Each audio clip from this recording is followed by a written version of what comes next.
जय हिंद दोस्तों, आप सभी का स्वागत है आपके अपने YouTube चैनल एग्जाम तैयारी विथ रवि पर। दोस्तों, CISF SCM जो मिनिस्ट्रियल 2022 की एग्जाम थी वो कंडक्ट करवाई गई थी और यहां पर आप लोगों के लिए जो पद हैं वो थे यहां पर 540 पदों पर ये जो आपकी एग्जाम है दोस्तों ये कंडक्ट हुई थी। हम यहां पर बात करेंगे जो आप लोगों की आंसर की के बारे में, क्योंकि देखो बहुत सारे लोगों का ये कमेंट था कि सर हमारे जो आंसर की है ये कब तक आ जाएगी, और बाकी चीजें भी यहां पर अगर हम बात करें जैसे कि आप लोगों के लिए यहां पर एग्जाम जो है वो आप लोगों की 30 और 31 को कंडक्ट हुई थी और इसके बाद में आपकी आंसर की कब तक आ जाएगी, एक्सपेक्टेड डेट क्या है और आपकी कट ऑफ जो है वो कहां तक जाएगी, क्योंकि देखो कट ऑफ ही डिसाइड करती है कि आप लोग जो है वो टाइपिंग देंगे या फिर नहीं देंगे। हम इस वीडियो की शुरुआत करें बट उससे पहले मैं आप लोगों से सभी से एक रिक्वेस्ट करना चाहूंगा कि कमेंट सेक्शन में दोस्तों जय हिंद जरूर लिखिएगा। मुझे लगता है कि हम सभी को जब आगे इन फ्यूचर ये चीज करनी ही है तो क्यों ना आज से ही इसकी शुरुआत करी जाए। तो प्लीज कमेंट सेक्शन में एक जय हिंद जो है वो जरूर लिखिएगा, इससे मेरा भी मोटिवेशन बढ़ता है और मुझे ये लगता है कि आपका भी बढ़ता होगा, और नहीं भी बढ़ता है ना तो कम से कम यार हम अपने देश के लिए इतना तो कर ही सकते हैं। दूसरी चीज यहां पर, अगर आपको ये वीडियो पसंद आता है तो वीडियो को लाइक जरूर कीजिएगा। CISF डिफेंस की कोई भी एग्जाम है, चाहे वो अग्निवीर है, चाहे वो आर्मी है, चाहे वो एयरफोर्स है, चाहे वो अगर हम बात करें BSF है, चाहे यहां पर GD है, कोई भी एग्जाम है डिफेंस और जो आप लोगों की D ग्रुप और यहां पर जो सेकंड लेवल के एग्जाम्स है सभी का नोटिफिकेशन आपको यहां पर मिल जाएगा। जितने भी अपडेट होंगे वो सारे के सारे दोस्तों यहां पर आप लोगों को प्रोवाइड करवा दिए जाएंगे। तो मैं आप लोगों से सभी से एक रिक्वेस्ट करना चाहूंगा, चैनल को सब्सक्राइब कर लेना और बेल आइकन को जरूर दबा लीजिएगा और वीडियो को लाइक करना बिल्कुल भी मत भूलिएगा। देखो, CISF HCM मिनिस्ट्रियल 2022 की एग्जाम थी, आप लोगों की 540 पोस्टों पर आप लोगों की एग्जाम हुई थी और यहां पर ये जो एग्जाम हुई थी दोस्तों ये हुई थी 30 अक्टूबर और 31 अक्टूबर। यहां पर अगर हम बात करें 31 अक्टूबर आप लोगों की लास्ट शिफ्ट थी, जहां पर आप लोगों के 4 शिफ्ट के अंदर आप लोगों की एग्जाम जो है वो यहां पर करवाई गई थी। देखो इंपॉर्टेंट चीज ये है कि सर 4 शिफ्ट में एग्जाम करवाई गई थी तो यहां पर क्या नॉर्मलाइजेशन होगा? देखो नॉर्मलाइजेशन डेफिनेटली होने वाला है, कोई इसके अंदर यहां पर बड़ी बात नहीं है। और सर यहां पर नॉर्मलाइजेशन में कितने नंबर तक बढ़ सकते हैं, तो यहां पर बात करें तो आप लोगों के 5 से 6 नंबर जो है नॉर्मलाइजेशन के अंदर नॉर्मली है कि आप लोगों के ऊपर नीचे होंगे।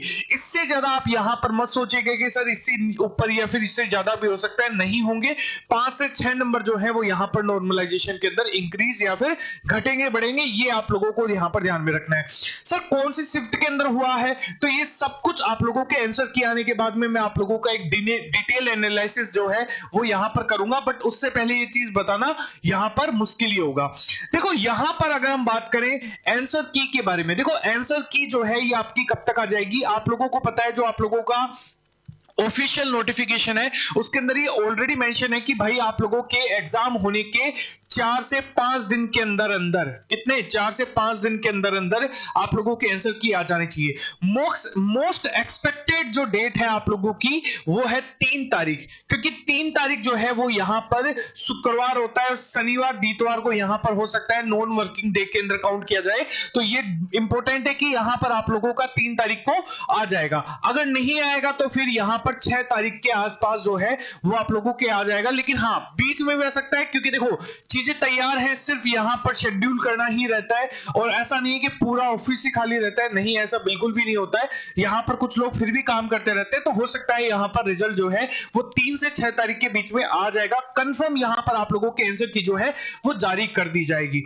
वही अगर हम यहां पर बात करें कि सर टाइपिंग जो है यहां पर हम करेंगे, क्योंकि देखो टाइपिंग के अंदर बहुत सारे बच्चे जो है ना फेल होते हैं, उसका रीजन एक है कि यहां पर टाइम रहते हुए हम यहां पर टाइपिंग की तैयारी नहीं करते हैं, तो उसको लेकर भी यहां पर एक बड़ी इंपॉर्टेंट चीज ये है कि सर कट ऑफ क्या जाएगी जिससे हम अपनी टाइपिंग की तैयारी भी कर सके। देखो कट ऑफ के बारे में अगर हम बोला जाए तो कट ऑफ जो है वो यहां पर आप लोगों की अलग अलग कैटेगरी वाइज भी अगर हम यहां पर बात करें कि जो आप लोगों का अनरिजर्व्ड कैटेगरी है, जनरल कैटेगरी है आप लोगों की, ठीक है, और आप लोगों की जनरल के अंदर ही आप लोग ये मानकर चलिए OBC और EWS तीनों ही इसके अंदर सम्मिलित कर लीजिए। SC जो है वो आप लोग यहाँ पर OST को दोनों को यहाँ पर सम्मिलित कर लीजिए, क्योंकि ज्यादा डिफरेंस नहीं रहेगा, 1 से 2 नंबर का ही डिफरेंस आप लोगों को देखने को मिलेगा।